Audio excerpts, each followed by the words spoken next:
Welcome. In this session, we would talk about simple interest problems, and quickly we would talk about one very interesting trick to solve all kind of simple interest problems that are commonly asked in your examination. You can definitely apply the formula PRT by 100 to solve the questions like this. But today what I would discuss is a very simple and interesting trick which would require less time to solve the problems for simple interest. But before using that trick, we must be familiar with the basic method and the basic methodology to solve the question. So let's talk about a very simple question to begin with. What would be the ratio of simple interest earned by certain amount at same rate for two different time periods? Now, we know what is the formula for simple interest. Simple interest is PRT by 100, and if you are asked to find the amount, it would be simple interest plus the principal. But here we are just asked to go through the ratio of simple interest. Now in this question, amount is same, the rate of interest is again same. So P is same and the rate of interest is same. What we would do is simple interest for the case 1 would be related to the simple interest for the case 2. Now this would be time 1 is to time 2. So the time for two ones are how much? 9 years and 12 years. I can simply say the ratio would be 3:4. A very simple way to solve a question like this. Now let me come to a very different problem.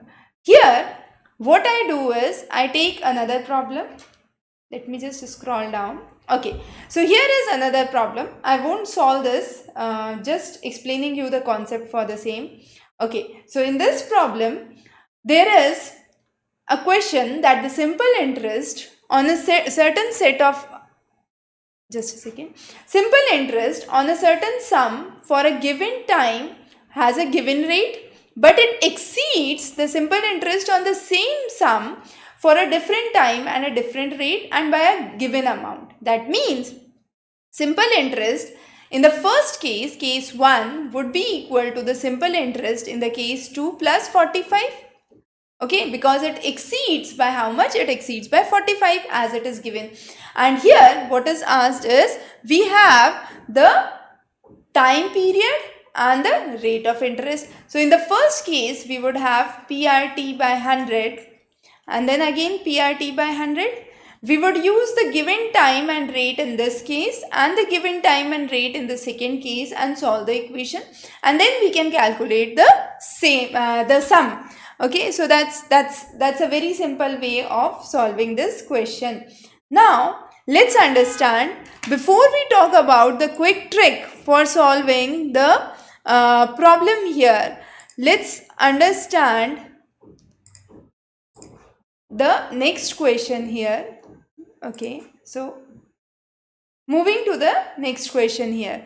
Now this next question is again a question where the simple interest on certain sum of money is at a rate of 5% per annum for 4 years and the simple interest is given. So what is given? Simple interest is equal to PRT by 100. I know what? I know the simple interest, which is how much? 420, and that would be equal to the principal, which is P, that's unknown, I have to find. The rate of interest is 5% and the duration is 4 years. So how much it is? It would be 20P by 100, which could be written as P by 5, and this would be equal to 420. That means P is equal to 2100. I just multiply 5 with 4. So a simple way to do it is how much? 5 into 400 is how much? 2000. So 5 into 400 is 2000, and then 5 into 20, that is 100. I add these two, I get a principal of 2100. Now it says at what rate the same amount of interest can be received on the same sum after 2.5 years. That means in this case I would apply simple interest is equal to PRT by 100, but I have to find a rate with a given different time period. I know the simple interest is the same, so my simple interest is 420 here. My principal is 2100. My rate is unknown and the duration is 2.5 years divided by 100. So 0 cancels out. So X is equal to 420 divided by 21 into 2.5. Point goes away. Here we come at 0. This becomes 200. So 200 divided by 25 is 8%. So my answer becomes 8%. Now this is a very simple way to solve a simple interest problem here. But now I would come to a quick trick for a similar kind of question which is asked in your NET examination, commonly asked, and a very simple trick. Now, what is the question and what types of questions are asked and what is the trick that you can use? Very important, don't miss. The idea is, if I am given for 10 years, let's say, okay, in 10 years, my amount gets 3 times. Okay, how much would it become in 5 years? Now, using my simple interest is equal to PRT by 100, I can calculate, I can find the simple interest, then add it to the principal, find how much the total amount is, whether it is doubling or not.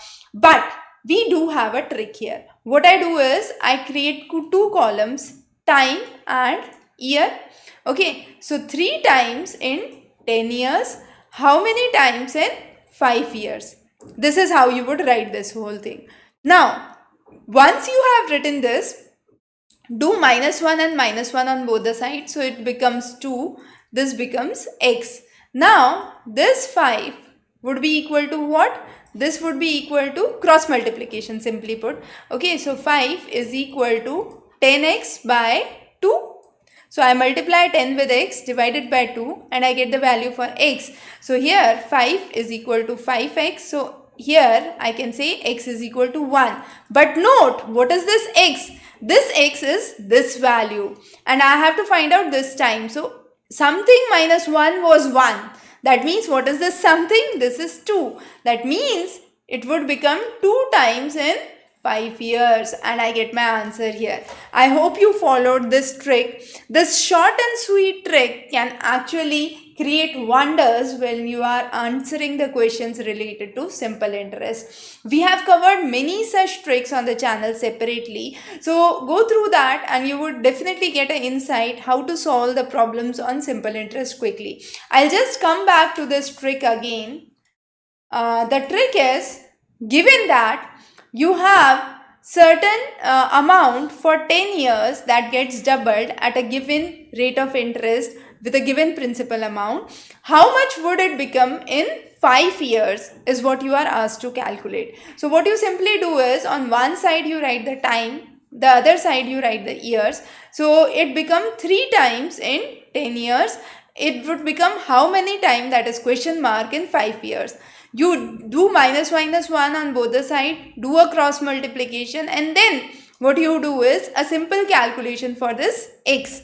Okay, so you calculate the x. My x comes out to be 1 here, but now I have to find out this question mark. So question mark -1 would be 1. That means this question mark is how much? This question mark is 2. That means in 5 years my amount would become 2 times. So these are some of the ways through which you can actually have good solutions for simple interest problem.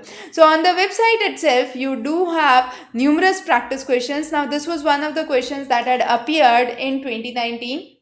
On the top, you can see the year which is mentioned for each of the questions. So here was one of the questions that was from the past paper that we did. I believe this was again a question from 2019 different set. So this was in the June set.